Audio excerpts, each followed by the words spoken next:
Pro Group Management, workers' comp that works for you.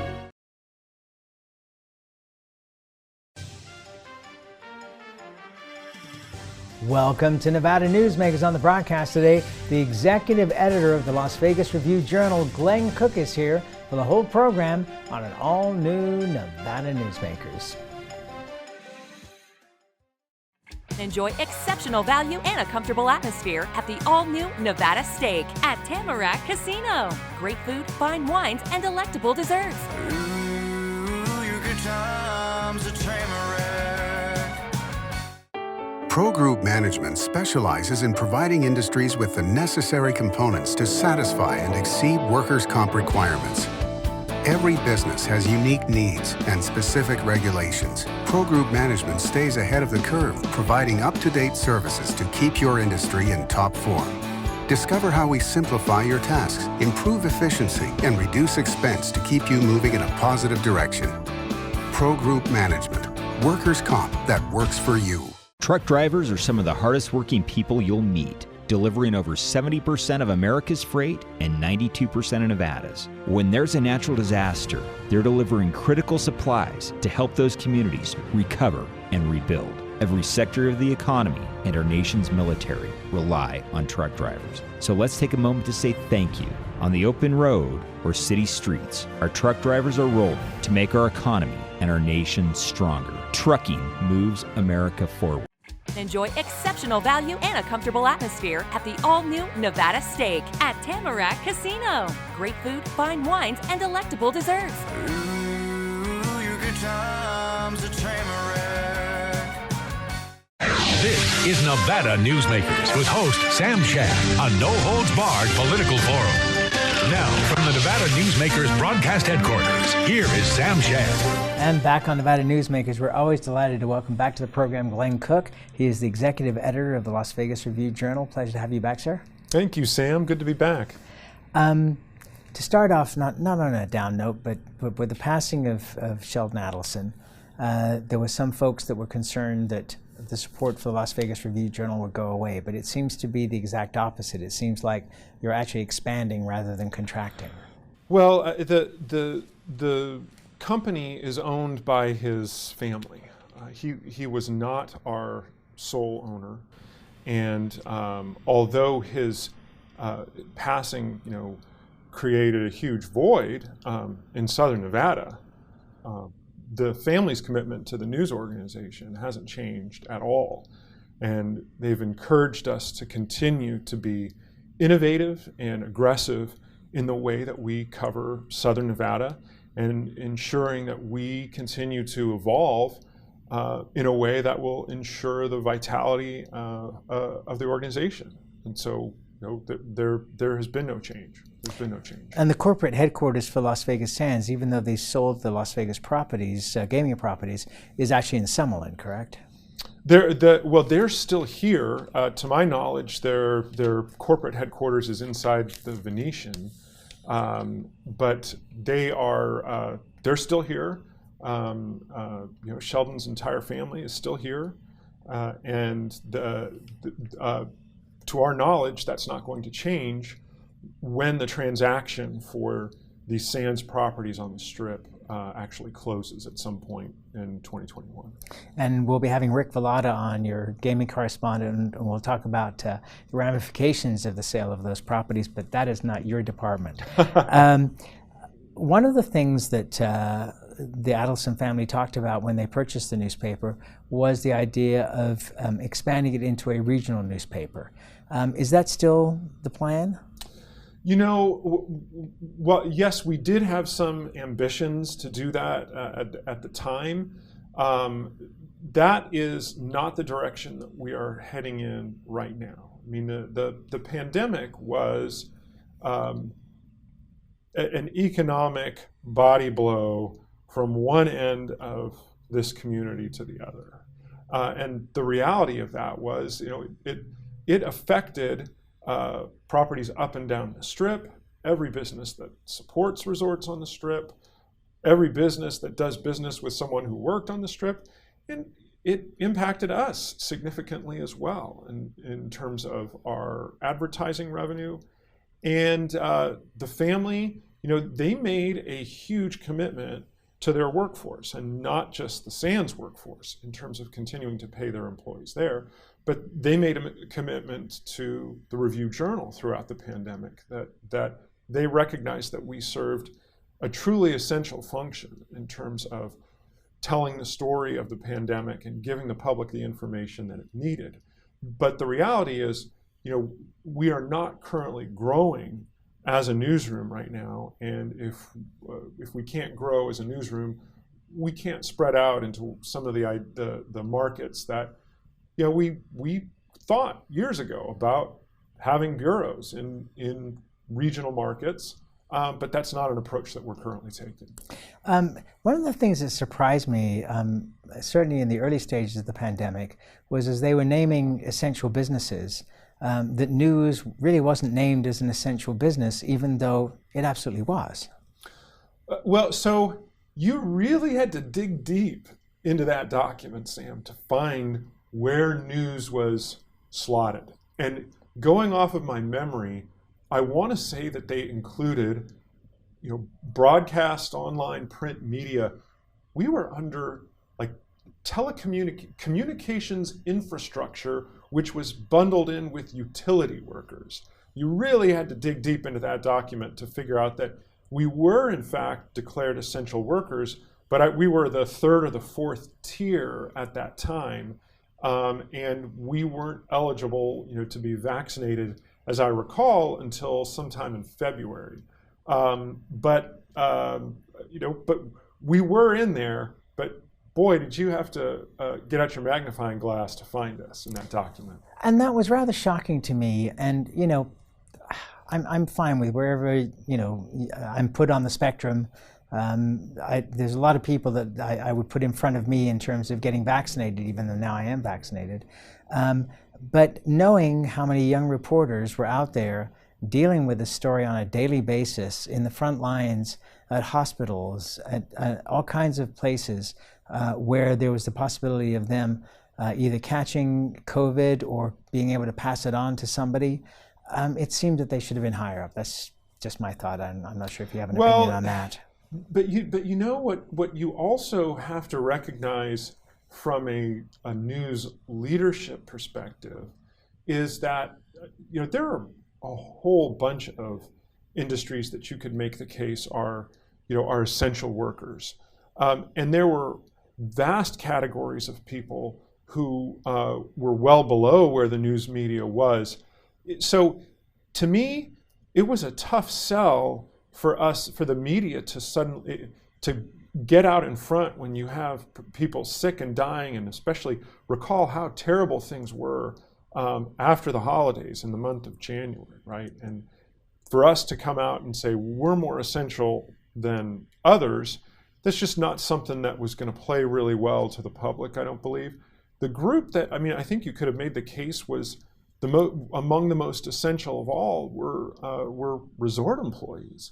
And they were down the list, and obviously we're counting on those people to bring this economy back right now.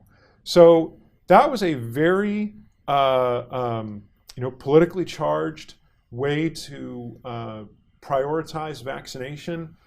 But the good news is we're now in a place where anybody who wants it can get it. And I think the COVID numbers that you see now, reflect trend lines that are indicative of at least enough people getting vaccinated to keep this from getting significantly worse right now. And seeing the properties, finally being able to be back here in Las Vegas to tape programs, seeing the number of people coming through the casino properties and staying at the hotels, more on Fridays and Saturdays, obviously, because it's drive-in market rather than convention business. But as we're taping this, World of Concrete is arriving in the community, and that is going to make a huge difference. I think not just in terms of money, but just in terms of pumping up the energy of the gaming industry and the convention industry to say, hey, we're on the way back now. Yeah, the recovery of the convention and meetings industry is just as important as getting back international travel, if not more so, right, in terms of the millions of people who come here. And recall at the beginning of the pandemic when everything, so many sorts of business reverted to online and people were working from home. You had this talk during that first summer a year ago about how, wow, we're looking at maybe a permanent change here. People can do their jobs, but guess what? Here we are a year later. You can't count the number of people who are sick of being on Zoom, Google Meet, Microsoft Teams all day. And we're at a place where across multiple industries in the United States, people cannot wait to get back to face-to-face interactions with their business partners and their colleagues. And I think the convention industry is obviously ripe for a huge comeback. And World of Concrete, starting today, how this goes is going to be huge for the rest of the world to see how this gets pulled off safely, how people get back to normal and face-to-face meetings, amid still some safety protocols and health and safety protocols for these shows. But we have to get back all of those big shows. We have to get them all back here. Well, and I think you will. The head of United Airlines about 3 months ago was doing an interview, and he was asked about whether business travel was going to come back, and he said, well, it's like this. He said, if there are two salespeople trying to make a sale, one shows up in person, the other one does a Zoom conference, and the one that showed up in person makes the sale, everybody's going to come in person. Yeah. I couldn't agree more. Yeah. There is really no substitute for personal interaction and the feeling that you can get from somebody when you have a face-to-face conversation versus sitting on a video conference. So I don't know what the numbers will be for World of Concrete. We'll have to see how that goes this week. But the conference schedule is teed up over the next 7 months, heading into CES 2022 in January. Well, to be honest with you, I never bought into this concept of, this is going to change forever. People are going to be working out of their homes forever. It just doesn't make any sense to me. We are social animals. And as I said, with some humor at the beginning of this thing, because everybody needs to have a little humor in the middle of a crisis, that sex was going to play a big part in this. That if you were to shut down every nightclub in the country because of COVID, somebody would rent a barn and put on a rave, and kids would get together and have fun. It's part of human nature, it's part of hormones, and I think that people need that person-to-person contact. Obviously, there's some people that would prefer not to have that, but I think the majority of people need to have that. And we've seen, in a way surprising to me, how important locals gaming was, and I didn't really realize it. But the social interaction, it's almost like Cheers, where you're going to a place, even though it's a casino, where people know your name, where you meet your friends, where you have coffee and lunch. It's not just about the gaming, it's actually much bigger than that. And so when you look at the numbers coming in for how well the local casinos are doing all across the country, but in particular here in Nevada, I think that tells you a story that maybe we didn't all appreciate as far as gaming goes. Well, I agree with you about how locals casinos are that social environment for an awful lot of people who live here. But you can take some of the things that you just spoke of across the board in terms of there was a mental health toll that's ongoing to this day. That's affecting. There was a lot of talk about how it affected school kids in particular, but I don't think a whole lot of attention or nearly enough paid to how it affected adults. And people need to get back to being around other people. It's for the good of themselves and for everybody. All right, let's take a break. We'll come back more with Glenn Cook after this timeout. 7 at 7 is available anytime, anywhere. I'm Riley Smith with your Vegas Golden Knights. Watch 7 minutes of nonstop news from the Las Vegas Review-Journal. Streaming on LVRJ.com and Twitter. Powered by the Las Vegas Review-Journal. Serving Our Kids Foundation's mission is to serve homeless, at-risk, and food insecure children in grades K through 8 throughout Southern Nevada. During the pandemic, Serving Our Kids has seen a 42% increase in the number of children served, providing more than 4,500 meals to kids in over 100 schools weekly. Serving Our Kids is powered by community support and volunteers. To learn how you can help, visit servingourkids.org. As you know, Reno is booming. Toll's development company is helping it grow with insightful design and development, building community with every project, adding beauty, adding excitement, emphasizing our shared humanity. Reno is becoming bigger. Toll's development is helping it become better, more livable, more enjoyable. To learn more, go to tollsdevelopment.com. tollsdevelopment.com. What do you count on? You count on your power every day. At NV Energy, we've always powered what's important to you, but we're not looking at the past. We're focused on the future. While our standards are high, our rates will remain low. And our commitment to renewables isn't just meeting standards, but leading the way. Because you can count on more than just your power. You can count on the company who brings it to you. That's our promise. You can count on it. 7 at 7 is available anytime, anywhere. I'm Riley Smith with your Vegas Golden Knights. Watch 7 minutes of nonstop news from the Las Vegas Review-Journal. Streaming on LVRJ.com and YouTube. Powered by the Las Vegas Review-Journal. This is Nevada Newsmakers.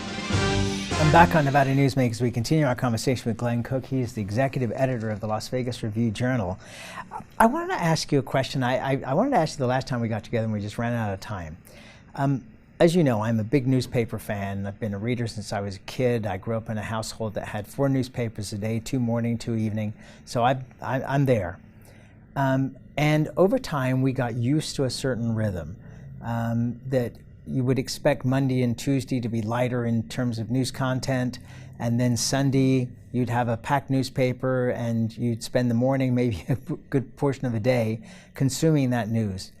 How do you compose the news now when the newspaper itself, if you're getting a print version, by virtue of the timing, has to be the delayed news, yesterday's news, and releasing news to where Sunday has perhaps the least amount of news than you would have in previous days. How are you able to plan that out to make it work? Well, so I mean, I will tell you that a core part of our strategy as a news organization is we still have a huge premium on our Sunday print edition. We offer people a subscription to Sunday only. You can get the Sunday RJ plus unlimited digital access, and or you can take the print edition every day. We have thousands of people who take the Sunday edition plus the digital subscription that comes with it, and these are people who still value that print product that they can spend some time with. And we work weeks and months ahead in terms of planning what stories are going to go in Sundays. We want that to be our very best work. That's our best enterprise, our best investigations, our best features, our best profiles.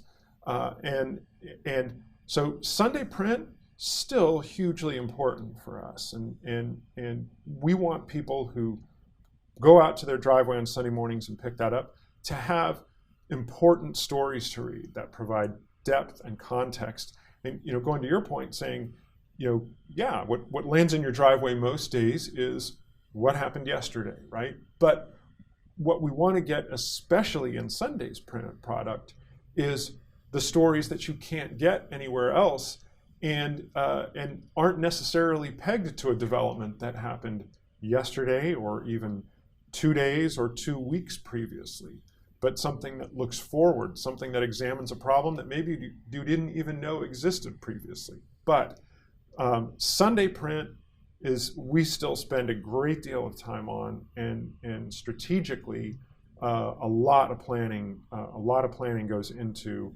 trying to keep that Sunday print product elevated to a place that it's worth spending time with. All right, so that taken, how long do you see print surviving? Because it's a very expensive process.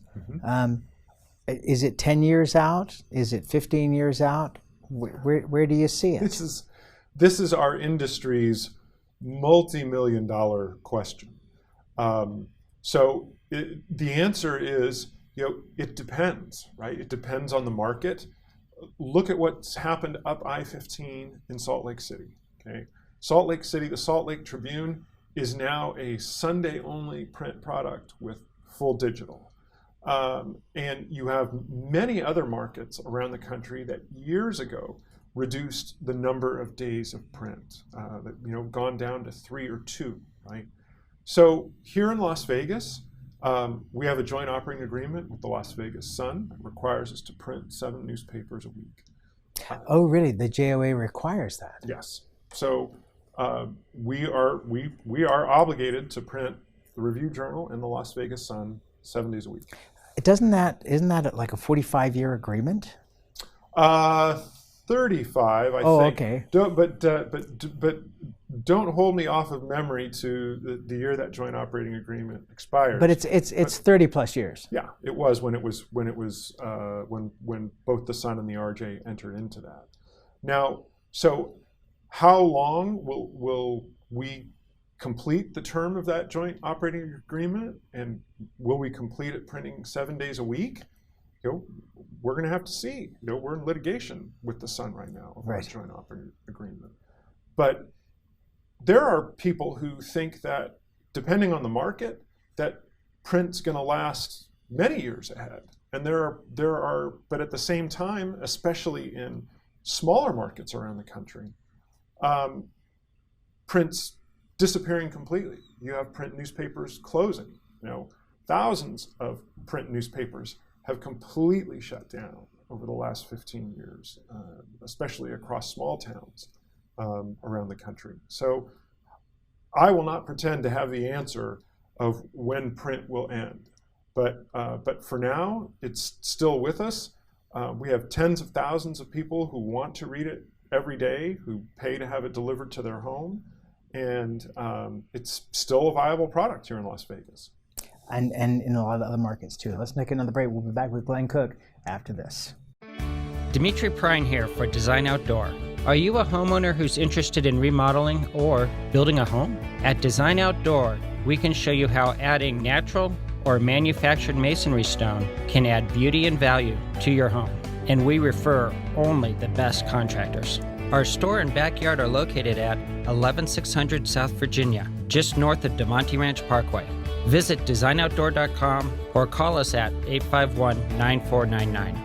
Hey guys, are you watching the game at a friend's or the bar again because you can't watch at home with your wife?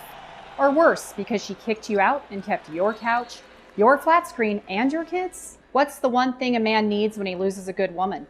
A good lawyer. And when he loses a bad woman, he needs a great lawyer. What makes a good woman a bad woman? You tell me. You're the one that can't watch the game in your own home. I'm men's rights attorney Marilyn York, and I represent men in divorce, custody, and family law matters.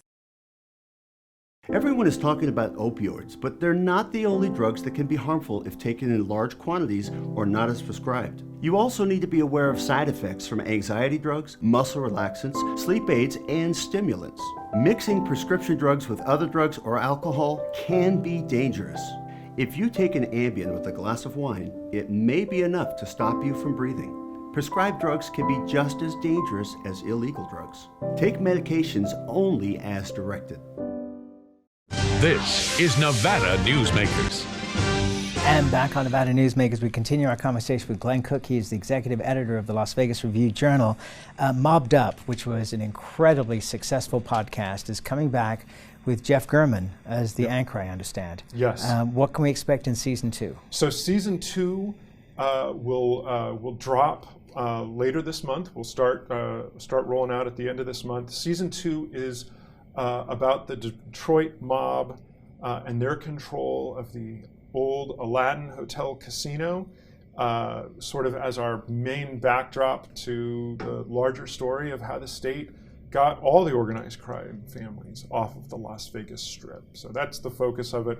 We're really excited about it. It's going to be a terrific serial that people can listen to now. They can listen to it 3 years from now. It's going to have that sort of shelf life to it. Oh no, absolutely. And Jeff, of course, lived this. Yes, yes. And Jeff brings personal experience, personal anecdotes to telling this particular story because he was in it. He was in it. He was covering the events that we're going to be talking about in this season of Mobbed Up. A lot of us looking forward to that. And 7 at 7, how is that going? 7 at 7 has exceeded even our ambitious goals in terms of the number of people who are watching it across all streaming platforms. We're in line to end up with well more than 2 million views for the second quarter here. People really like the format, 7 minutes, watch it whenever you want. Huge success for us. And that's where we have to leave it. Never enough time. Glenn Cook, thank you so much for doing this. Thanks, Sam. Hope to see you on my next trip down here. Okay. And we'll be right back.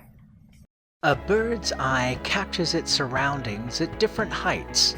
At Brian Culpa Photography, we can make your imagination soar over buildings, parks, cityscapes, and beyond. Brian's images tell the story and get the job done. If you need a new perspective to tell your story, contact Brian today. Brian Culpa Photography. Experience the bird's eye view at brianculpaphotography.com.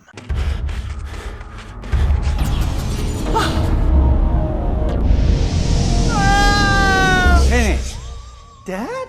What are you learning? This place is great. Huh? You gotta try this. Wow, this stuff is great. People are gonna love it. Yes. Yes, they will. As you know, Reno is booming. Toll's development company is helping it grow with insightful design and development, building community with every project, adding beauty, adding excitement, emphasizing our shared humanity. Reno is becoming bigger. Toll's development is helping it become better, more livable, more enjoyable. To learn more, go to tollsdevelopment.com. tollsdevelopment.com. Take a look at Pro Group Management and see how your workers' comp requirements can be met head-on. By taking a proactive approach, Pro Group can assure that your company is meeting or exceeding state and federal standards. As you move forward in your industry, Pro Group moves with you, simplifying regulatory tasks, clearing the way so you can get the job done and look to your future success. Pro Group Management, workers' comp that works for you. You can always watch Nevada Newsmakers 24 hours a day at nevadanewsmakers.com. You can also subscribe to our YouTube channel. Just search Nevada Newsmakers. We'll see you on the next broadcast.